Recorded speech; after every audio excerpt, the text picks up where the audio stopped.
આ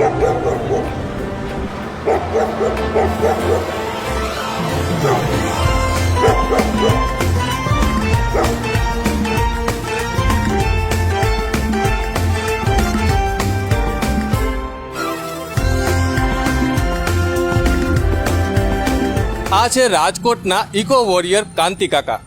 જ્યારે આ ઉંમરે બીજા જે વડીલો છે, જે વૃદ્ધો છે, એ આરામ કરવાનું પસંદ કરતા હોય છે, ત્યારે કાંતિ કાકા રાજકોટ શહેરના રસ્તાઓ ઉપર હાથમાં બેનર્સ અને આ થેલીઓ લઈને પર્યાવરણ સંરક્ષણ માટે લોકોને જાગૃત કરતા હોઈએ. તો આપણે કાંતિ કાકા સાથે વાત કરીએ અને એમના મિશન વિશે આપણે વધુ જાણીએ.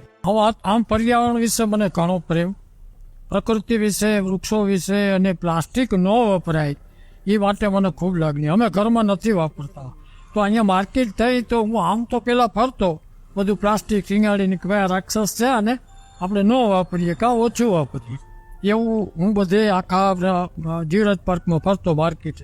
પછી વિચાર આવ્યો માર્કેટ થઈને તો અહીંયા પ્લાસ્ટિકના જબલા પ્રતિબંધિત જે છે એ ખૂબ વપરાય. તો મને થયું હાલો ને અહીંયા જાય અને થેલી સીવતા મને આવડે છે. મારાથી શરૂઆત કરી અને થેલી લઈને હું જાઉં. પેલા 20 રૂપિયા રાખ્યા ભાવ, કોઈએ ન લીધું. પછી 10 કર્યા, કોઈએ ન લીધું.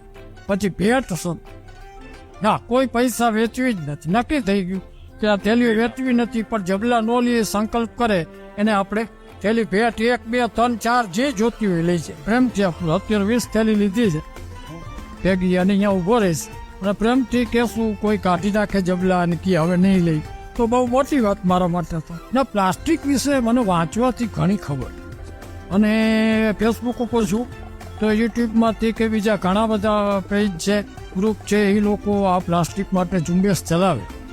એ સતત હું જોતો રહેતો તો મને થયું કે હું પણ કંઈક કરું. તો મને પ્લાસ્ટિકની ખબર કે આ જબલા ઓગળતા નથી, પ્રતિબંધ એટલા માટે છે, તો આપણે એના માટે એવું કંઈક કરીએ કે વિકલ્પ આપવાનો.